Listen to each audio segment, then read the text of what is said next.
Hey, I'm Blake, and this is Crash Course Government. Couldn't you tell? No, that's trademarked. Pick something else. Okay, I guess so. It's just government for now. You better be glad I'm not Craig. I mean, this video's in 4K, and even this microphone's real. Anyway, today we'll be talking about the three branches of government. You know, the ones that make our lives as great as they are today. Let's just forget about that whole worldwide pandemic thing for a little while and pretend like they're perfect.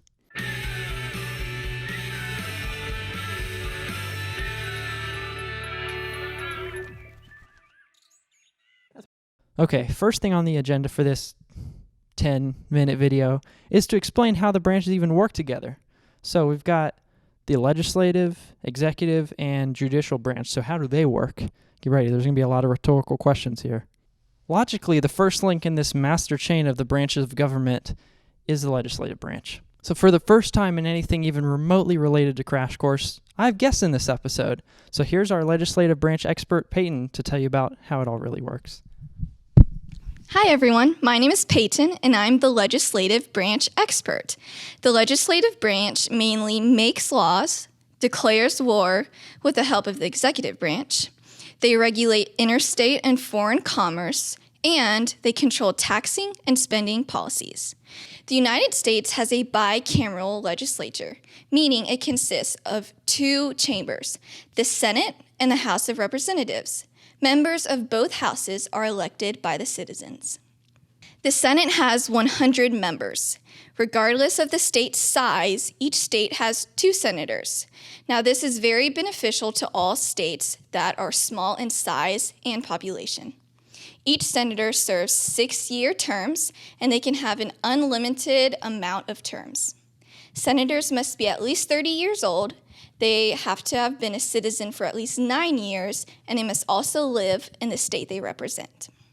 Now, on to the House of Representatives.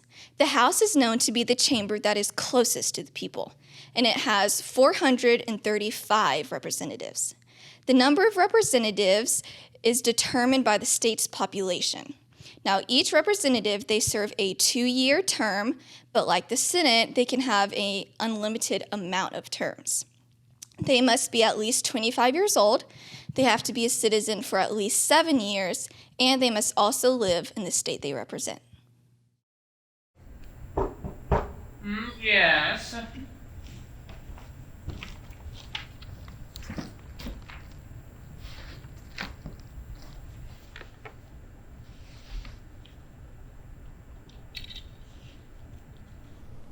Vetoed.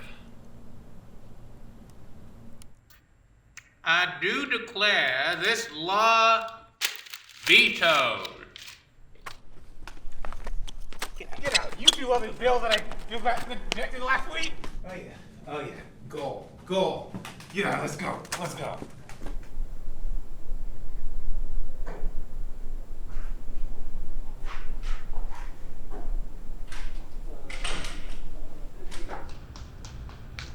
Ha! Take that, Congress.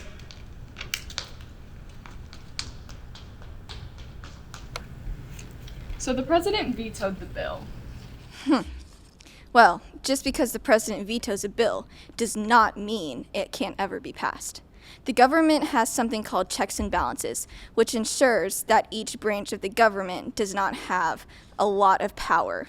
It holds the other branches accountable.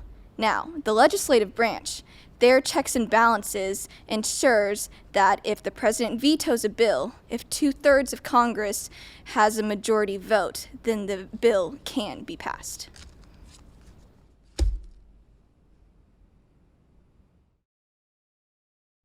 Hi, I'm Claire, and I'm the expert on the executive branch. The executive branch is responsible for carrying out and enforcing the laws. It is also responsible for nominating the heads of federal agencies. The executive branch includes the president, the vice president, the cabinet, executive departments, and independent agencies. The president has to be at least 35 years old, a natural-born U.S. citizen, and has lived in the United States for at least 14 years. After being elected, the president can serve a total of 2 terms. The president is also the commander-in-chief of the armed forces, and if for any reason the president can no longer, be the president, the vice president will take over. Both the judicial branch and the executive branch can be impeached by Congress, and both have the power to approve and interpret laws. The judicial branch can declare the acts of the executive branch unconstitutional, and the executive can pardon or overrule the decision in a Supreme Court case. Hey, Mr. Henderson. Hey. Would you like to star in our government video? No. Wait, is it Worsham? Yes. Oh, they definitely know. Are you sure you don't want to read our video? Yes. Fairly sure. Now, are you sure? No. Are you sure you're sure? Oh, okay. Yes. What would you like me to do? Wait, that's illegal. I don't want it to be illegal. Therefore, it isn't. Well, actually it is. Bribery is probably just one of those things that the executive branch thought wasn't a very good thing. So with the help of the legislative branch, a law was made banning it, and then the executive just tried to enforce it in any way they can. Basically, the executive branch is the one that enforces all the laws brought about by the legislative branch. You know those stupid little tags that you might get on your car if you park really terribly? Well, they're also the ones that make sure you don't keep doing it again. I'm sure the judicial branch, as well as the president, like we just learned about, Vetoed. keeps the executive in check to make sure the laws aren't unconstitutional or whatever. What's up? My name is Daniel Smith, coming at you from the other side of Blake's camera. I'm going to give you an inside view on the judicial branch. The judicial branch is made up of the Supreme Court and lower federal courts. Unlike in Congress, citizens do not vote for the Supreme Court justices. Rather, justices are nominated by the president and confirmed by the Senate. Supreme Court justices serve their terms until they either resign or they die, which is different from, say, a representative or a senator who serve 2 or 6 years respectively. As for federal courts, they have certain jurisdictions that can be determined by both Congress and the Supreme Court. Both courts have the power of interpreting laws and determining the constitutionality of laws and applying laws to individual cases. They also have the power of judicial review, which allows them to hold the other 2 branches accountable by examining their actions.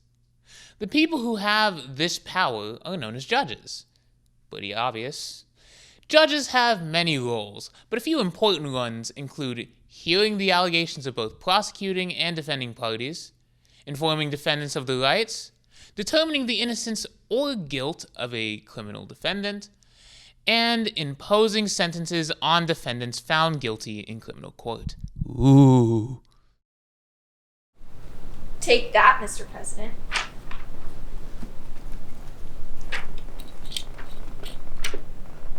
What?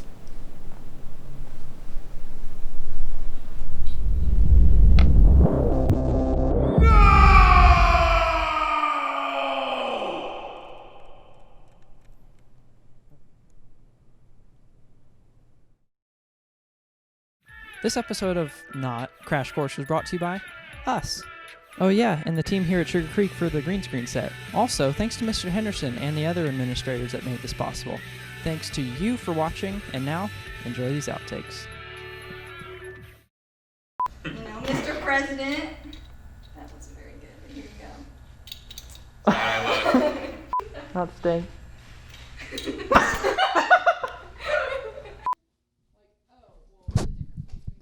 Check. Hey, this is a test for... No. That's the stupidest hand motion ever. I'm zoomed in all the way. Make sure we get the little... Also, there's a dead pixel on my sensor.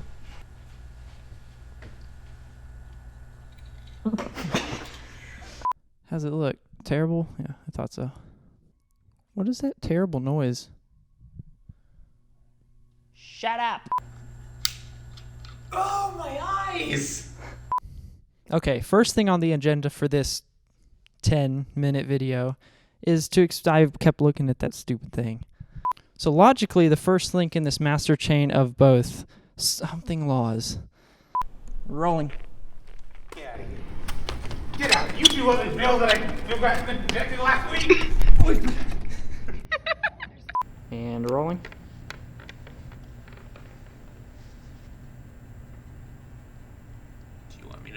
sunglasses off. Yes. Get out. Ah, dang it. Ha! Take that, Congress!